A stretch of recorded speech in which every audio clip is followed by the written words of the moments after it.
thought of a couple we're other things recording. after I sent the agenda out that we might wanna just touch on. Yeah. It's kind of, and I didn't make copies of this stuff for all the board members, I just made one set that I can give to you, and you can kind of share it or make additional copies if you think any of it's worth it, but back when the previous board applied for this current CDBG grant to, and we had the problem with the Blackmar well, with the methylene chloride and the emergency and all that, and then DEC got involved with that investigation. We had sat down and I said, it'd probably be helpful, because we knew that the village already had 3 or 4 different bonds that you were paying on for water projects. So I went back through all our county records and I kind of put together a little history of water supply projects that the village has done just in the last, say, 25 years. I don't know if all you guys are familiar with all this, but I mean, we showed the state, that the village hasn't been stagnant. I mean, you have an old water system. Those transmission lines are 100 years old. The springs are old. And so, yeah, you have to keep up with maintenance and you got to keep doing improvements. You can't just, so many communities just set rates at the minimum and then never make improvements. You're just patching old infrastructure. At some point, you got to replace infrastructure and you got to keep up with it. So even when you finish with this current $600,000 grant project, you've still got the problem of having 100-year-old transmission lines to get the water from the springs to the village.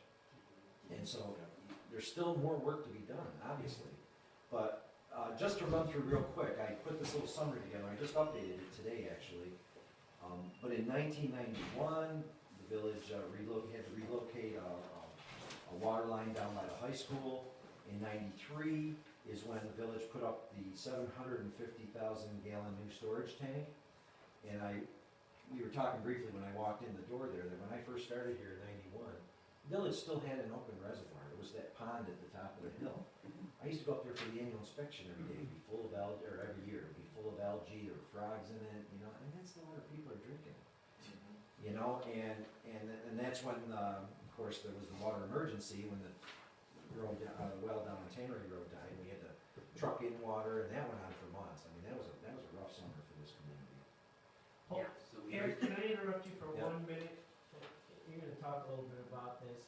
I just wanna quickly demonstrate while you're talking that the Okay. program will run, Okay. okay? So, monthly operation reports, we're gonna talk a little bit about those in a minute. I wanna show you very quickly, and then Eric can continue talking and the program will run, what I put together, okay, to generate your monthly operation report. We will talk more about this, but here's the worksheet, okay? It's pretty simple to operate, and you'll see it right now, okay?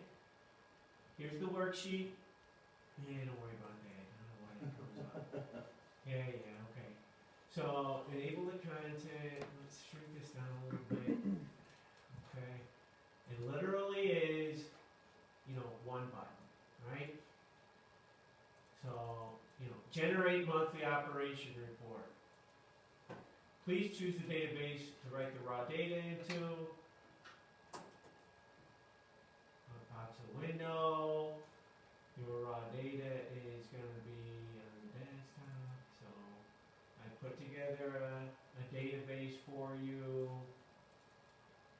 Okay, monitoring. There it is. So that's where the data is going, right? Please choose the folder to write the process. So you guys get these spreadsheets. Terrible way to deliver data, but you guys get these spreadsheets delivered to you in an email, okay? So those spreadsheets are downloaded, they go into the raw, don't tell me I deleted the raw data. If I did, oh shoot, Christopher. Oh shoot, Eric, keep talking. Let me find the raw data. Keep talking. Okay, I'm going to run through these real quick. In 93 was the new storage tank up there. 94 was completion of 18,300 feet of distribution line replacement. Village used E&M engineers out of Springville on that project, and that's when a lot of mains in the village got replaced, because they were old too. And there was funding associated with that, but a lot of it was borrowed, so that's one of the, I think you're still paying on the storage tank, I think you're still paying on, all that distribution line work back then. And that's why one of the ideas was you've got 3 or 4 different bonds you're paying different interest rates on, higher interest rates back then than what you can get now, and were different terms, and the idea was, through this project, you're gonna get funding through the state revolving fund. There wasn't a state revolving fund back then, but is it possible to consolidate some of these multiple bonds, you know, and get the interest rate down in a shorter term, and you'll save the community money not paying that much interest. Which is what we're doing with the refinancing. Yes, so that's important. 1995 is when they completed the Blackmar well and treatment plant, and that went online. The year after, 1996, is when they completed the Cobo well, and that went online. 1997, that's when DOT came down through town and redid the main highway, and there was a lot of water main work done then because the storm sewers were all reconstructed, and so water mains had to be realigned. 2001 is when they completed the slow sand filter plants on the Mayo Road and Kelly Summit Springs. 2004 is when they replaced the water line on Waverly Street. 2007 is when the water line was relocated on Route 353 here where the slide area was. That was a DOT project too. 2009, that's when the village completed construction of the new DPW garage, and if any of you remember the old DPW garage, it was in rough shape. We really needed that. 2012 is when the pressure reducing valves in the vaults in the village, because you're on a hill, pressure is too high down in the low elevations from where the water storage tank is. So you've actually got a couple of pits where there are pressure reducing valves. So you have a couple of different pressure zones, and those valves had never been rebuilt, maintained, and they have to be, you know, serviced on a regular basis. So they got rebuilt in 2012. Also in 2012, the water line, little water line down Tannery Road was replaced. 2013 was the North Franklin Street extension. 2013 also is when the Kenyon Hill transmission line got repaired, and Jason reconstructed the Mayo Kenyon Springs. 2014 is when the village purchased the Wagner property up around the Kelly Summit Springs. I mean, if you're aware, federal and state regulations require that you control the watershed, either own or control the watershed around your sources of water. In the case of a well, that's usually a 200-foot radius protection zone around the well. In the case of springs or a surface water supply, it's a larger recharge area or watershed. And all the village ever owned was 2 little postage stamp parcels, landlocked pieces up on that hillside, one where the plant sat and one where the springs were. Didn't own any, control any of the land around it. Only owned the little fenced-in wooded area up on Mayo Road around those springs, and you don't own anything over where the Kenyon Hill Springs are. It's on the Carlisle Gross Farm. Yeah. So when we learned, the gentleman went through and logged all that property up around Kelly Summit, and he let the property go for back taxes. When we heard that the county treasurer's office was going to foreclose on it, we did up a map of what your watershed is up there.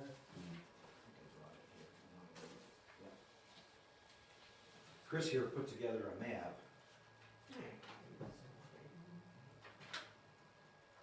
Okay, and we use this to show the county legislature and the treasurer and everybody that, okay, here's your springs, and here's the water plant, and really this area in blue, he ran a computer program to determine what the recharge area for those springs were, and we showed that, you know, the village really had a need to own this, at least this side of the road, this property, so that you had, for future generations, you have ownership and control, and you can control the water quality feeding those springs.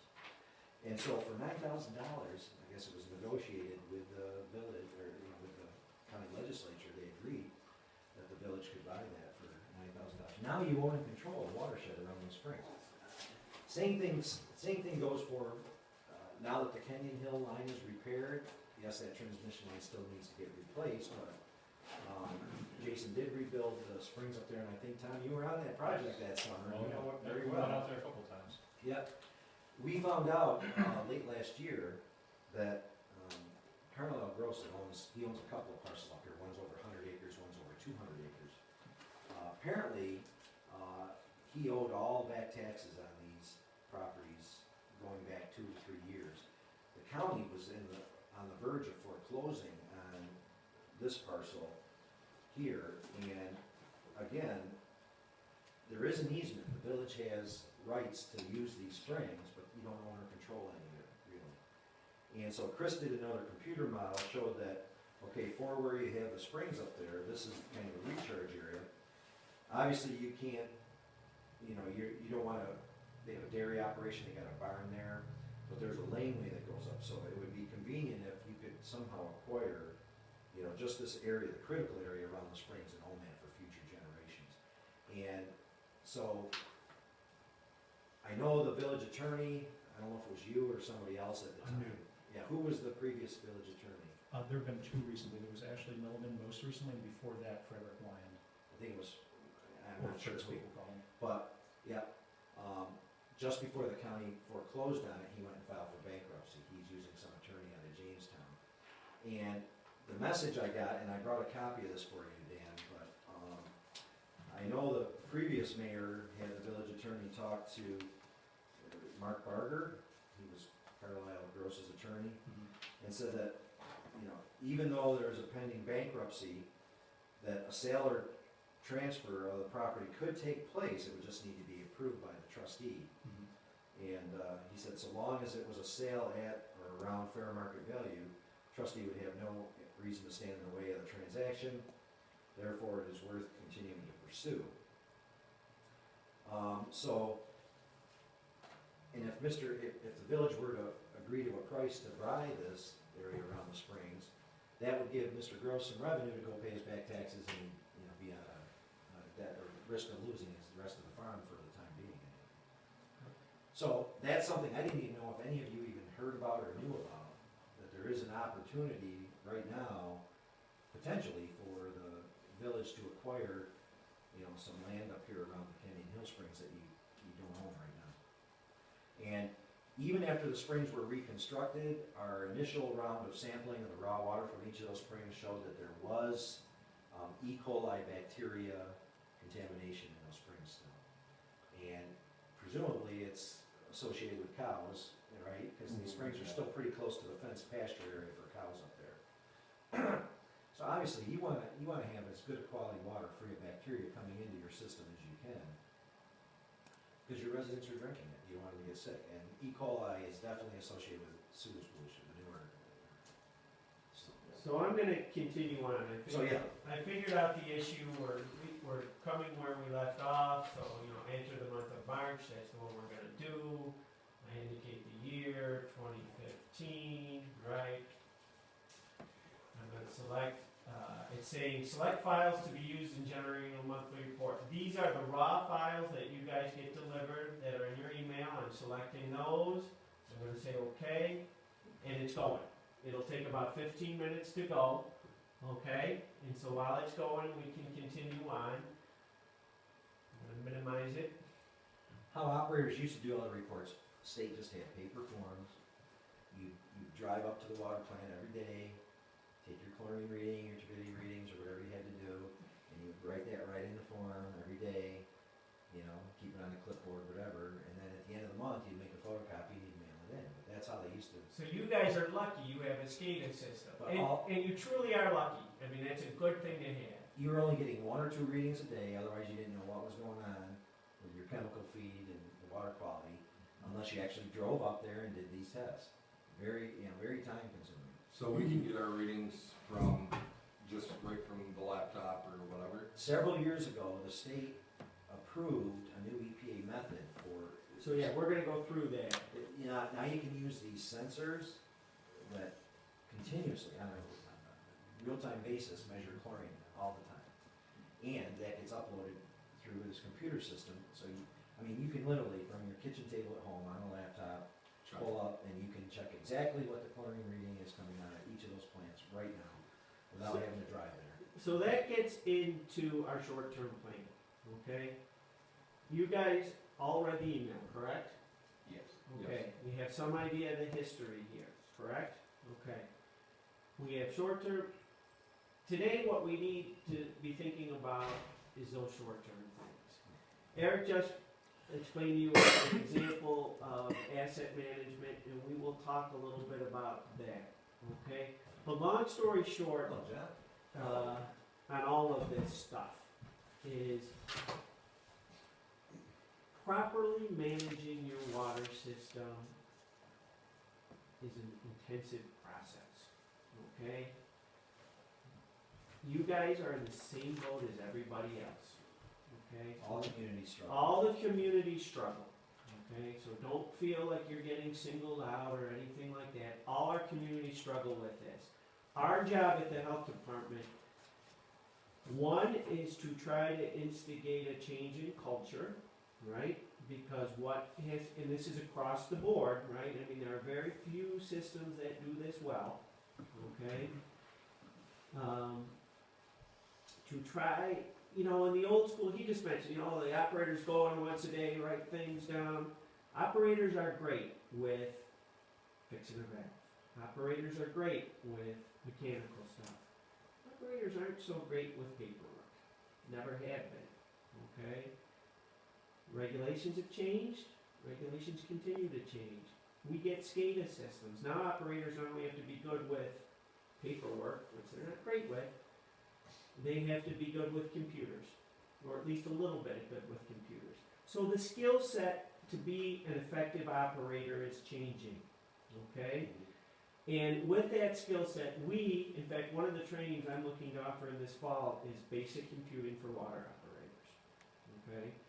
I'm hoping to find a computer lab to do that, and you know, have 15 spots and just teach them the basics of Word, the basics of Excel, what's a database, teach them the basics, okay? So that's all changing. That skill set is changing. And because of everything Eric just told you about aging infrastructure, the need for source water protection, management is changing too. The science and what we understand is changing. 20 years ago, you didn't have a little desktop computer model that, with some pretty minimal data inputs, could generate you a source water protection area. Didn't exist. Okay? Now I can do that. It's not perfect. I'll be the first to tell you the lines aren't perfect. But I can give you some guess of where your water's coming from. Okay? Couldn't do that 20 years ago. Alright? So now all of a sudden I know where my water's coming from. Now I can maybe begin to manage that area. So these things are changing. And our water operators are changing too. Since the time that I've been here, the water operators have actually gotten younger. Okay? Yeah, people are retired. And we see this as an opportunity from our end to get these newer guys, get their skills up to where they need to be. You know, I hate to say this, the old guys aren't going to change. I mean, it's not maybe fair, and some of them do, but it's hard for it to happen. But So- it's a reality. I mean, even in our line of work, our staff are still doing restaurant inspections using paper forms. It's changing. We just got It's this changing. week, the state gave us all new tablets, we're switching over, everybody's gotta be retrained to do all our inspections electronically now on handheld tablets. And that's where everything's going, and so, it's great having this technology, but you gotta understand it, and you gotta know how to use the data, and then be able to generate these reports. And I know Chris's work recently met with John last week, and he's talked to Greg about it, worked with Corey on it, worked with Jason on it before that. But we're still not to a point where, you know, you don't wanna go back to the old way where you gotta send your operator out, take all your readings and just write it down on a piece of paper, and, you know, because you can't analyze any data and everything, so. Yeah, you're in a position now where you're gonna be looking for a new DPW superintendent, and you gotta have somebody that, you know, has a little bit of computer skills. I know most of you probably all have full-time jobs, and so you're only doing the management, the village board work, part-time, a couple meetings a month, and, you know, so it's really important that you understand, though, that you gotta have certain skills, you gotta have certain training, and you gotta, you know, you have a lot of liability in producing drinking water that everybody's drinking. Yes. And we are willing to help you with that. I mean, if you guys may not even know the right questions to ask in terms of technology. We are willing, if you guys are sitting down with interviewing water operators.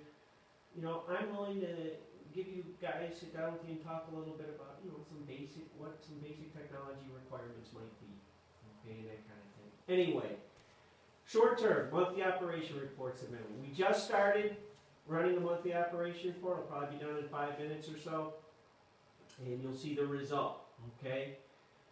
What we had here was one transition, right? And then we have another transition. We see this happen in many systems. The old operator leaves for whatever reason. New operator comes in, has no idea what's going The on. whole system and everything over again. I have been pushing for at least 5-year standard operating procedures. Nobody's very good at writing these things, okay? But long story short is, you guys didn't have them in place. There were no standard operating procedures in place. New operator came in, very limited training from the old operator to the new staff. It didn't mesh. New operator came in. I met with him early January. Quickly realized that without the method that I just showed you, I mean, you guys saw how easy that was to get that going. You know, nothing, right? You do need to know how to download data. You do need to know how to put it into folders. You do need to know how to keep it organized. I showed all of that to Corey. We were good, right?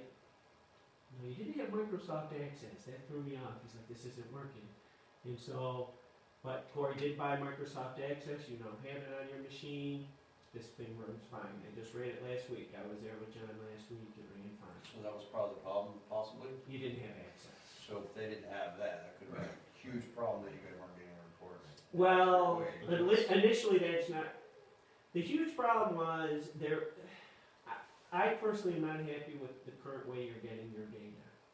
Okay, you're getting it in these spreadsheets. It's difficult to access. Looking at how the operation reports were generated before I made this script, pretty cumbersome. You needed to know what you were doing in terms of cutting and pasting and putting data in the right place. Lots of room for transcription errors, okay?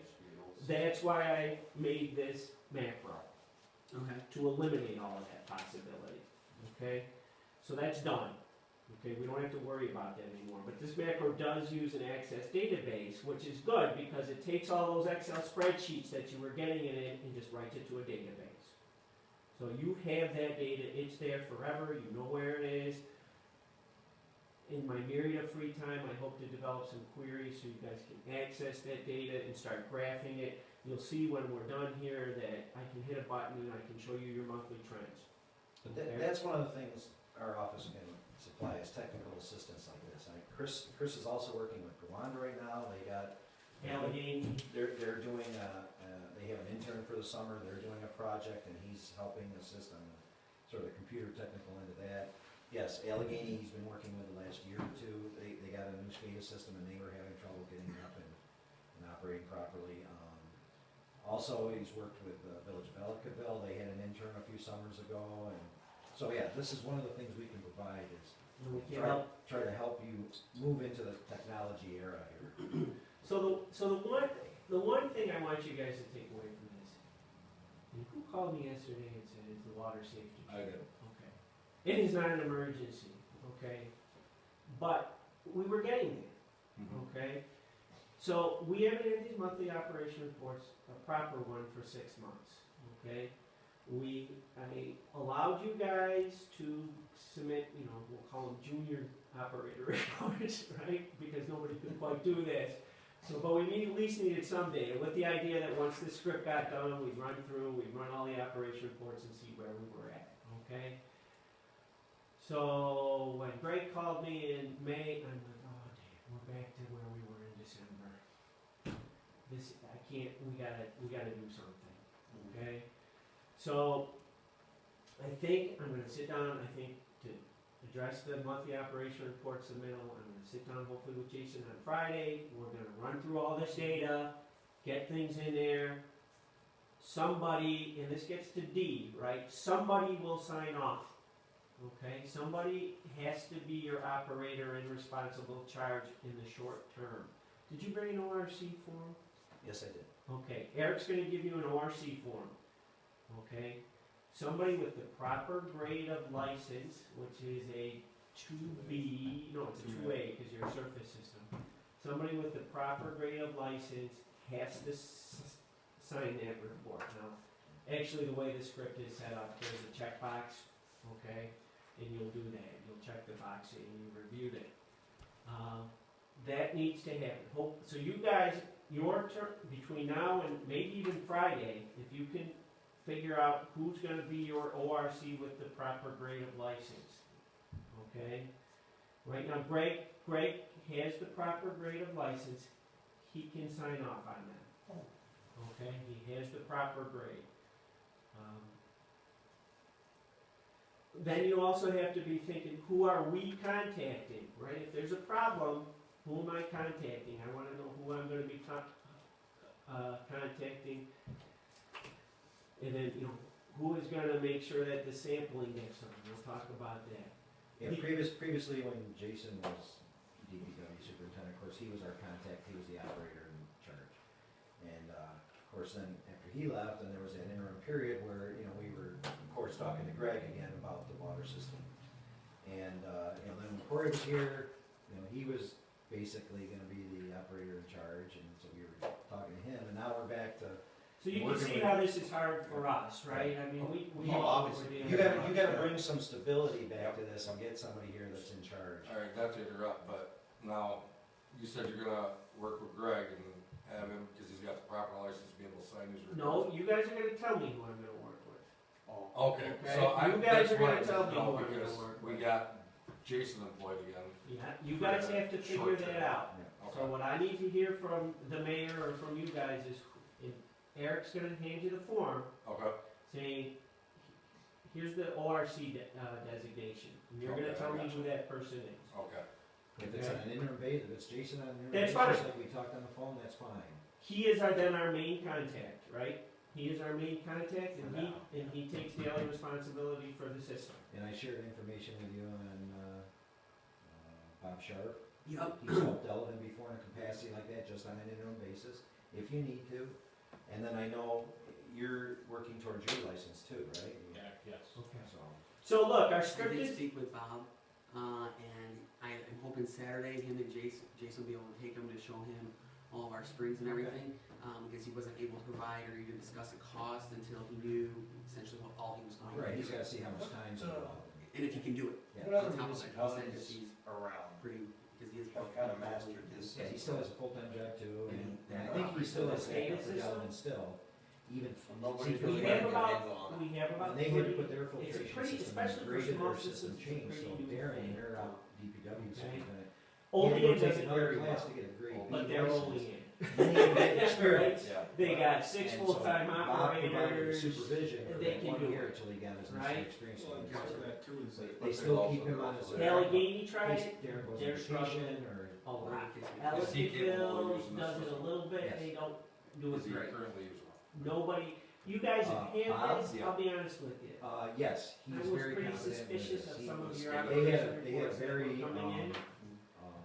detailed. Going back to water what, filtration Going back to system what at the the West Valley system was demonstration installed. project. They used and to that put was their doing, system you know, in. roughly. He's No. He's very knowledgeable in 6, this. 7 years Good. ago, maybe, So 5, 6 years ago. When was this SCADA system installed? 5, 6 years ago?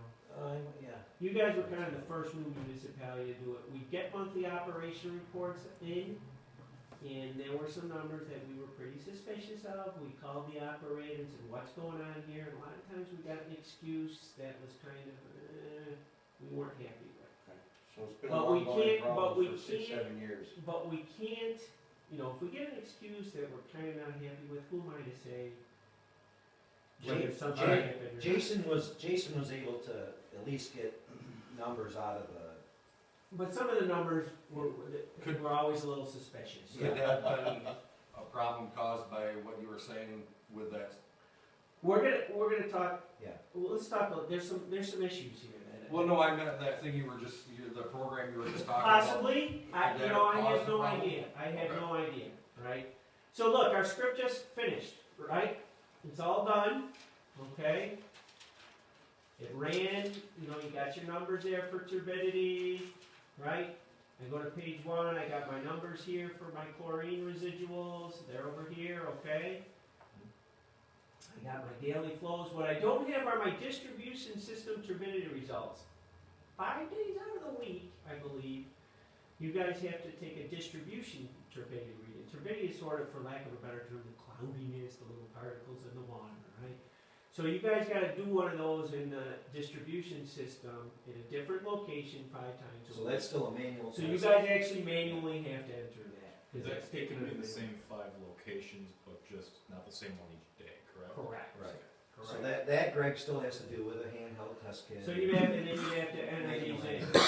So the cool thing that I added to this, I was very impressed with my abilities, was I can create your monthly summary chart. So it goes through now. This doesn't take nearly as long. It goes through now, and it's going to graph some of your key parameters, right? And I'm doing this because I want to show you something.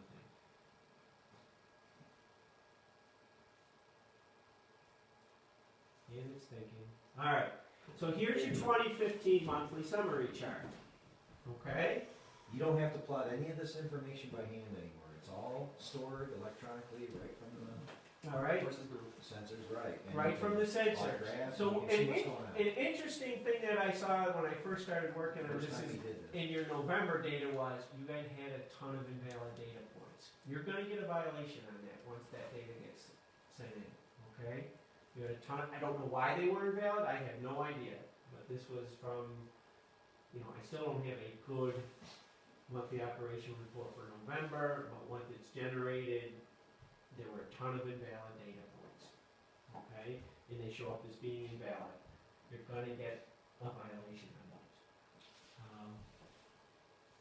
And look, I'm not here to be the cop. I want it fixed. I don't want to, I don't want to beat you. So how do we tell if it's a problem with something in the system or an operator? I can't tell you. I don't know. And It's that's why the investigation, first thing we did is right? we called Ron Wakefield at Cyclops, who supplies and services this equipment, to find out, what could be causing this, what is it a problem with the sensor, is it a problem with the software? But here's the problem. We shouldn't be doing that. Exactly. Okay? Here's the problem. We shouldn't be doing that. When you That see stuff has to anomaly be in your data, noticed, and that stuff has to be addressed. So this should have been taken care of in November. it should have been caught early, yes, Yeah. and It should have been. addressed right away. And I've only run things from November, well, I did a little bit of October. What I want you guys to look at here, so let's take a quick look at this graph so you understand it. Okay? First of all, this is your instantaneous flow, right? So this is how much water is coming through, when the sensor takes the reading, right? So you can see, it was, this is what, March, right? Pretty constant there for a Oh, couple days. and then we start getting snow melt, right? Now you're flowing. Then we start getting snow melt, right? So our flow increases. This might be something strange here. I'm not quite sure what that is, but disregard that data point. But everything else is pretty consistent. This is a problem. This blue thing here. That's chlorine. Okay, this is your chlorine residual. I noticed this when I started working with Corey in early January, and I first started graphing your November data, your December data. This pattern goes all the way back into October. Okay? You would expect your chlorine to stay pretty constant. Pretty Flat. constant. You're getting a little fluctuation, but pretty constant. So, this is over a 3 or 4 day period, okay? Your chlorine spikes, and it slowly And then it gets comes down. weaker and weaker and weaker and weaker, then it spikes.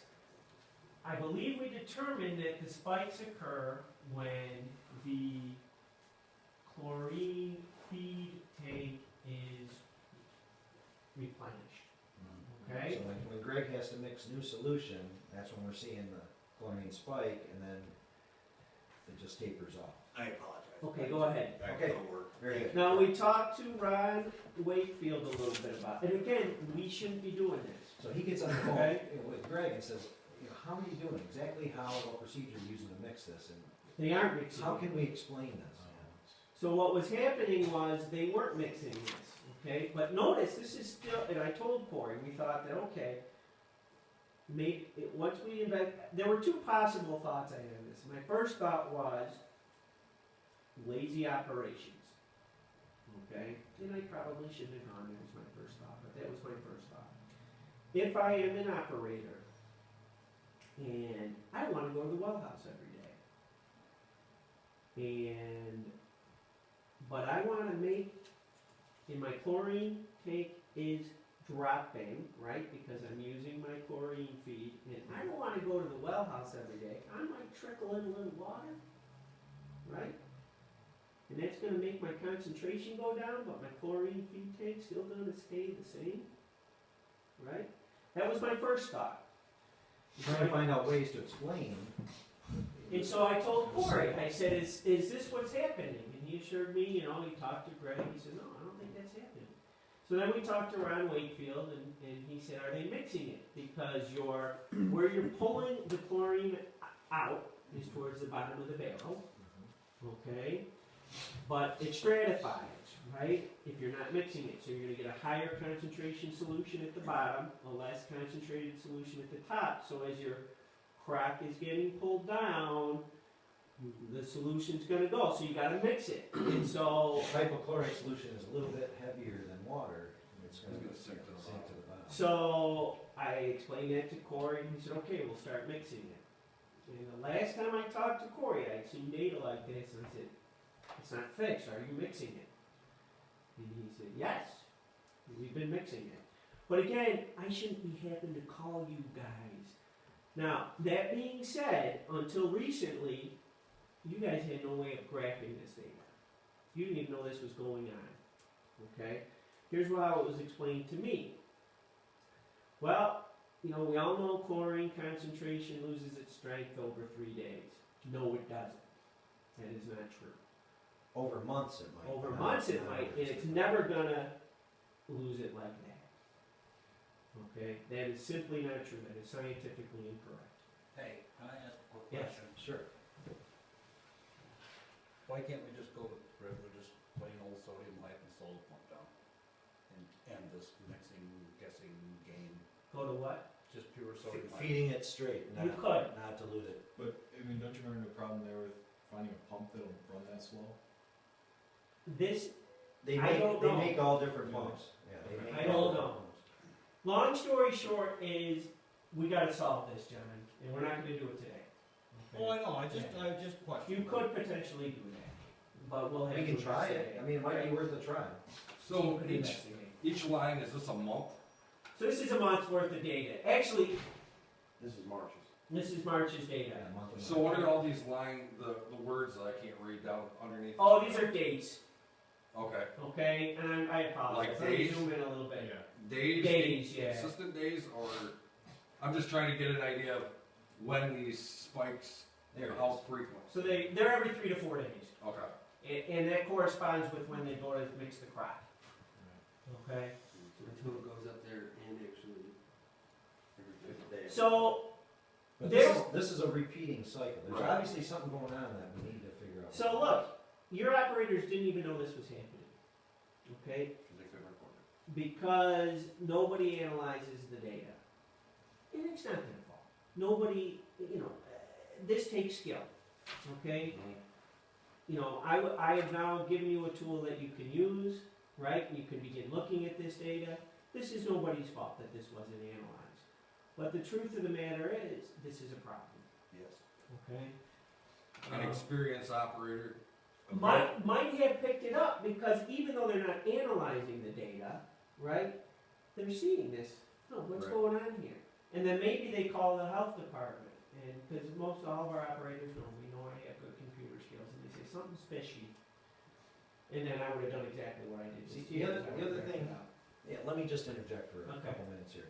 The other thing you gotta know about chlorine is, yes, once you put it into a distribution system, there's also chlorine demands in the pipeline. Correct.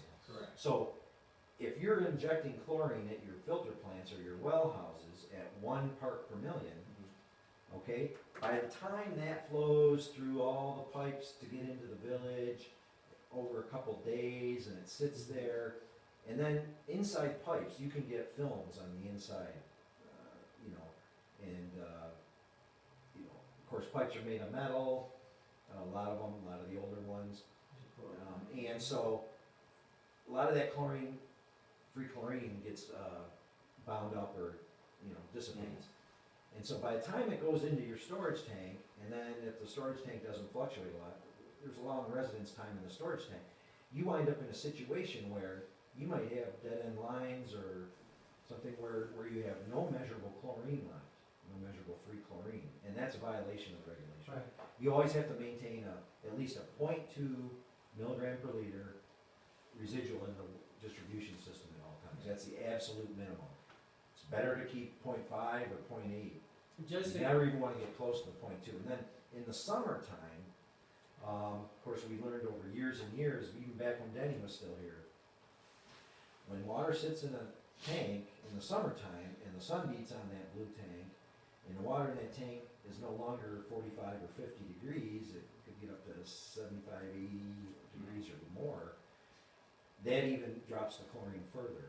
So that's when they actually had to put in a system up there to actually inject additional chlorine up there, just to maintain chlorine in the distribution system. So I know you guys are sort of new to all this, you have full-time jobs, nobody likes reading regulations, but we have to, this is the New York State Drinking Water Regulations. It used to be a little thin booklet, now it's a big book. And you do have to know at least the basics of what's required as far as chlorine levels, daily chlorine monitoring, turbidity levels and the filtration and the reporting and what the turbidity levels are.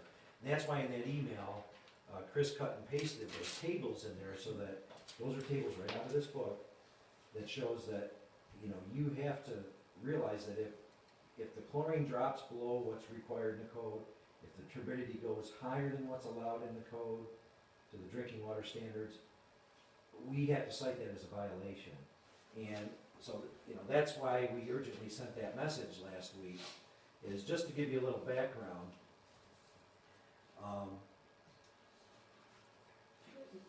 Back in 2012, we talked to Jason, about the calibration of the SCADA system.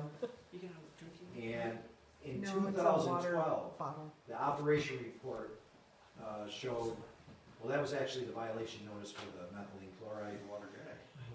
But in April 2013, again, here in the springtime, April 2013, the operation report showed that you had some turbidity that exceeded the drinking water standard, and that there was an incident where the chlorine was too low. So that's why the village actually got a violation notice back in April 2013. When you get a violation, you violate a drinking water standard, you have to do public notification. So there's this notice that was mailed out to the customers, and then the village clerk actually has to send us back this certification form saying, yes, the public notification was completed. Okay, and then again, that was in the springtime, so you expect when the ground thaws, the snow melts, there's gonna be a little bit more turbidity in the water, and I think it was up at the Mail Road plant. But in May of 2013, there was another turbidity violation. So you had to go through the whole public notification requirement again. Last year, February 2014, again, you had a violation notice, and it had to be mailed out to customers. So now we're in the same situation where we had to, this is your notice that I brought today, just for the fact that failure to submit operation reports for the month of March and the month of April. The March report was due April 10th, the April report was due May 10th, and we still haven't received those. Okay, and you asked me, the village has never paid a monetary fine for any of these, because we send the notice, do the required public notification. As long as you don't do what's required in the regulations for public notification and you correct the violation, okay, there's no penalty. And that's how it's been so far. So, and this was allowing we've covered A and C up there, so those are two things we gotta look into. And we're not gonna solve them tonight, but we're gonna work on them. B, the alarm response. Now, I ran the data when I was with John last Thursday for April. And what my script does, when you run it, it looks at the numbers generated and it compares them to the regulatory standards. Okay? If these numbers don't meet the regulatory standard, okay, they will appear in red. Okay, the script will show them as red, and a little pop-up will come and say, you are in violation X number of times. Please contact the Cattaraugus County Health Department